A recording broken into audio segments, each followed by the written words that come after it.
Assalamualaikum warahmatullahi wabarakatuh. Perkenalkan, nama saya Reza Saidil Fikri dengan NPM B1A02212. Di sini saya akan menjelaskan tugas yang telah saya buat, yaitu infografis hukum pidana internasional. Yang pertama itu definisi. Apa definisi dari genosida? Menurut KBBI, genosida itu memiliki definisi pembunuhan besar-besaran secara berencana terhadap suatu bangsa dan ras. Sedangkan di Konvensi Genosida, terutama di pasal 2, menjelaskan bahwa genosida merupakan perbuatan yang dilakukan dengan maksud untuk menghancurkan baik secara keseluruhan maupun sebagian suatu kelompok nasional, etnis, ras atau agama. Lalu bagaimana dengan sejarah genosida? Istilah genosida pertama kali diperkenalkan oleh seorang pengacara asal Polandia, Raphael Lemkin, pada tahun 1944 dalam bukunya, yaitu Axis Rule in Occupied Europe. Lemkin menciptakan istilah ini untuk mendeskripsikan kekejaman yang dilakukan oleh Nazi Jerman terhadap kelompok Yahudi selama Perang Dunia Kedua, yang kemudian dikenal sebagai Holocaust. Kata genosida sendiri berasal dari gabungan dua kata, yaitu genos, berasal dari bahasa Yunani yang berarti ras atau suku, dan side, berasal dari bahasa Latin yang berarti membunuh. Secara harfiah, genosida merujuk pada tindakan yang bertujuan untuk membinasakan suatu kelompok ras atau suku tertentu. Setelah tragedi Holocaust, istilah ini diakui secara internasional sebagai salah satu kejahatan paling berat terhadap kemanusiaan dan menjadi perhatian utama dalam hukum internasional melalui Konvensi Genosida PBB. Lanjut, bagaimana ciri-cirinya? Genosida memiliki karakteristik khas yang membedakannya dari jenis kejahatan yang lainnya. Berdasarkan sumber internasional seperti USHMM dan PBB, berikut adalah beberapa ciri utama genosida. Yang pertama itu adalah niat untuk menghancurkan. Genosida selalu didasarkan pada tujuan untuk melenyapkan suatu kelompok tertentu, baik secara fisik maupun mental. Niat ini seringkali terlihat dalam pernyataan atau kebijakan yang dibuat oleh pemimpin suatu rezim. Lalu ciri yang kedua, target kelompok tertentu. Sasaran genosida adalah kelompok yang diidentifikasi berdasarkan ras, agama, etnis, atau kebangsaan. Misalnya genosida di Rwanda menargetkan suku Tutsi, sedangkan Holocaust yang menargetkan komunitas Yahudi. Lalu yang ketiga, tindakan sistematis dan terencana untuk memusnahkan kelompok tertentu. Genosida dilakukan secara sistematis, mulai dari propaganda kebencian, pembatasan hak, hingga kekerasan massal. Pola tindakan ini menunjukkan adanya perencanaan terorganisir.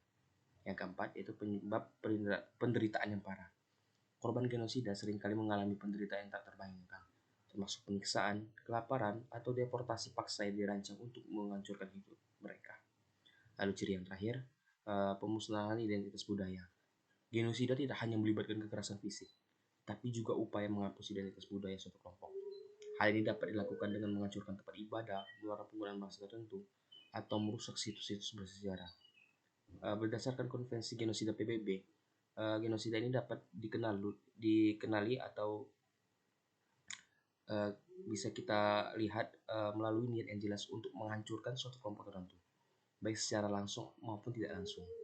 Niat ini dibuktikan melalui tindakan sistematis seperti pembantaian massal, kebijakan diskriminatif, atau propaganda kebencian terorganisir. Selain itu, langkah-langkah identifikasi genosida juga melibatkan mengumpulkan bukti-bukti yang kuat seperti kesaksian korban, dokumen negara, dan analisis pola kekerasan. Sebuah peristiwa baru dapat dikategorikan sebagai genosida setelah melewati investigasi ketat dan pengakuan badan internasional seperti Pengadilan Kriminal Internasional atau ICC. Nah, saya mengambil contoh kasusnya, yaitu pembantaian Srebrenica. Merupakan bagian dari genosida yang dilakukan oleh pasukan Serbia Bosnia terhadap Muslim Bosnia selama Perang Bosnia. Salah satu dari berbagai konflik yang terjadi pada 1990-an seiring dengan runtuhnya Yugoslavia.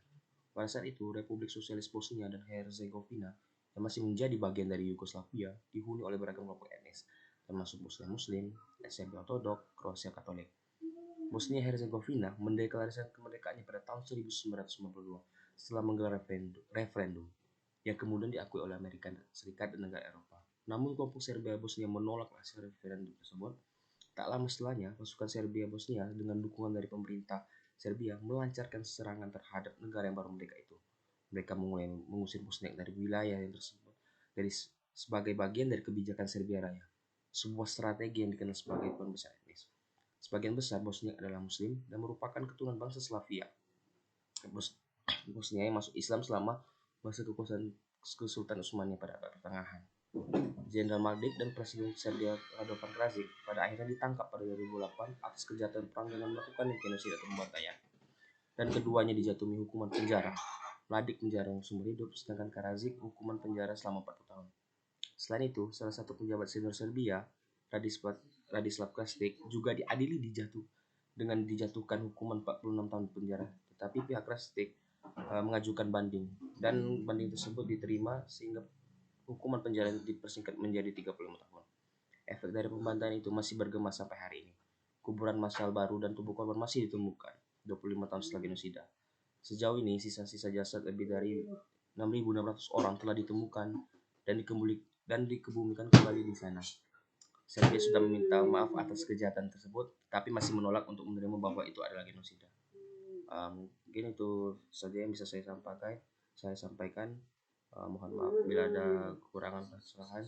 Terima kasih. Wassalamualaikum warahmatullahi wabarakatuh.